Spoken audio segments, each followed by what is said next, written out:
Mapalad ang bumabasa at ang nangakikinig ng mga salita ng hula at tumutupad ng mga bagay na nangasusulat doon, sapagkat ang panahoy malapit na.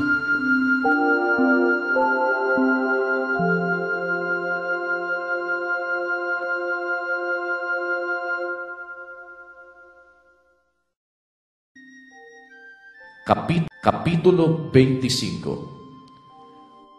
Kung magkagayon ay makakatulad ang kaharian ng langit ng 10 dalaga na kinuha ang kanilang mga ilawan at nagsilabas upang ang kasintahang lalaki. At ang 5 sa kanila'y mga mangmang at ang 5'y matatalino, sapagkat nang dalhin ng mga mangmang ang kanilang mga ilawan ay hindi sila nangagdala ng langis.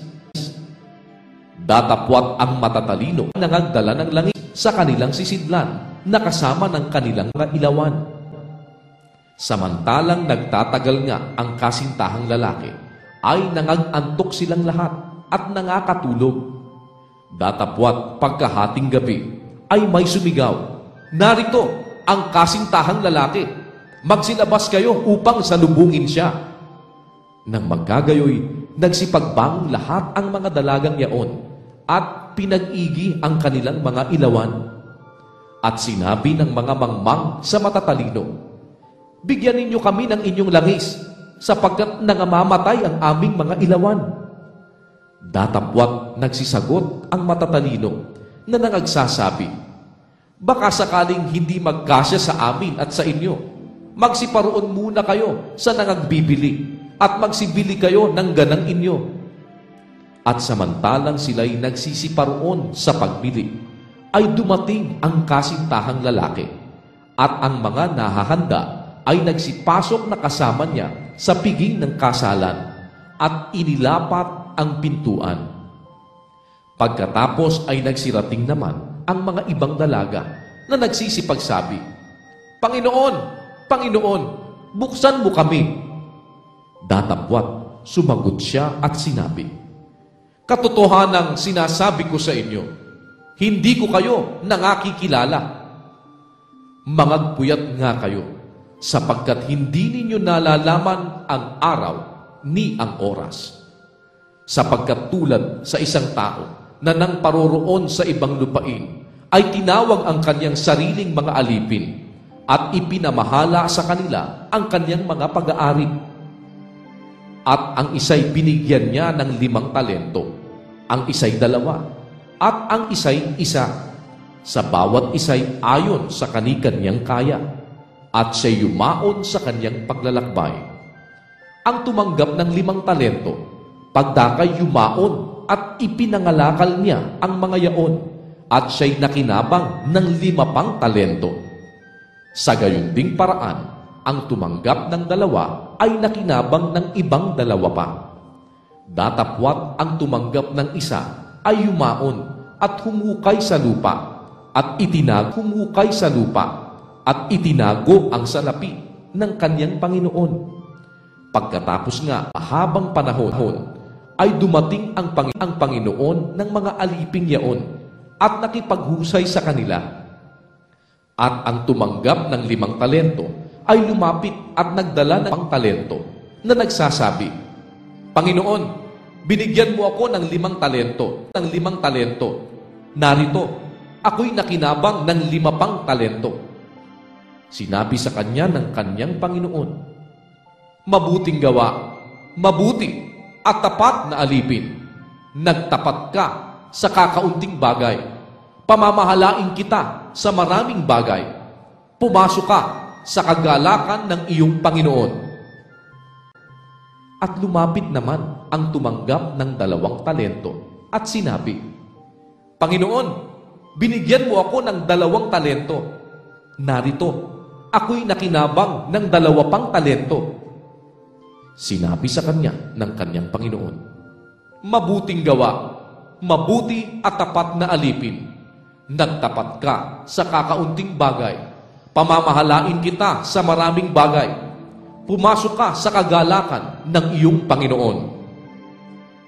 At lumapit naman ang tumanggap ng 1 talento at sinabi, "Panginoon, nakikilala kita na ikaw ay taong mapagmatigas, na gumagapas ka doon sa hindi mo hinasikan, at nag-aani ka doon sa hindi mo sinabugan. At ako'y natakot, at ako'y yumaon, at aking itinago sa lupa ang talento mo. Narito, nasa iyo ang iyong sarili. Datapwat, sumagot ang kanyang Panginoon at sinabi sa kanya, ikaw na aliping masama at tamad, nalalaman mong ako'y gumagapa sa hindi ko hinasikan at nag-aani doon sa hindi ko sinabugan. Gayon pala'y ibinigay mo sana ang aking salapi sa nagsisipangalakal ng salapi, at nang sa aking pagdating ay tinanggap ko sana ang ganang aking, pati ng pakinabang.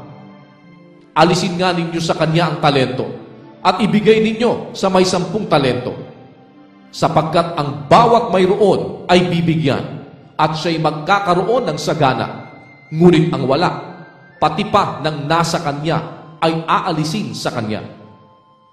At ang aliping walang kabuluhan ay inyong itapon sa kadiliman sa labas. Diyan na nga ang pagtangis at ang pagngangalit ng mga ngipin. Datapwat pagparito ng anak ng tao na nasa kanyang kaluwalhatian, nakasama niya ang lahat ng mga anghel. Kung magkagayoy, luluklok siya sa luklukan ng kanyang kaluwalhatian. At titipunin sa harap niya ang lahat ng mga bansa, at sila'y pagbubukdin-bukdin niya na gaya ng pagbubukod-bukod ng pastor sa mga tupa at sa mga kambing.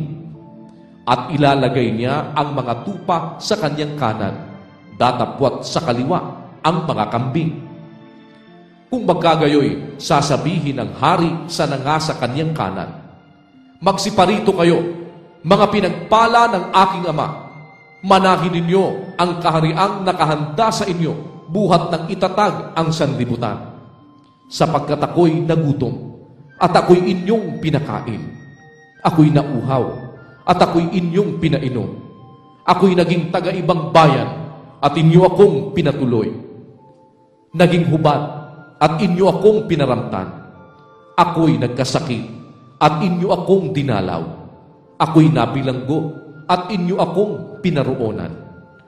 Kung magkagayoy, sasagutin siya ng mga matuwid na mga nagsasabi, Panginoon, kailan ka namin nakitang nagutom at pinakain ka namin? O nauuhaw at pinainom ka? At kailan ka namin nakitang isang taga-ibang bayan at pinatuloy ka? O hubad at pinaramtan ka? At kailan ka namin nakitang may sakit o nasa bilangguan at dinalaw ka namin? At sasagot ang hari at sasabihin sa kanila, katotohanang sinasabi ko sa inyo, yamang inyong ginawa sa isa dito sa aking mga kapatid, kahit sa pinakamaliit na ito, ay sa akin ninyo ginawa. Kung magkagayoy, sasabihin naman niya sa mga nasa kaliwa, magsilayo kayo sa akin, kayong mga sinumpa, at pasaapoy na walang hanggan, na inihanda sa dyablo at sa kanyang mga anghel. Sapagkat ako'y nagutom, at hindi ninyo ako pinakain. Ako'y nauhaw, at hindi ninyo ako pinainom. Ako'y naging isang taga-ibang bayan, at hindi ninyo ako pinatuloy. Hubad, at hindi ninyo ako pinaramtan. May sakit, at nasa bilangguan, at hindi ako dinalaw.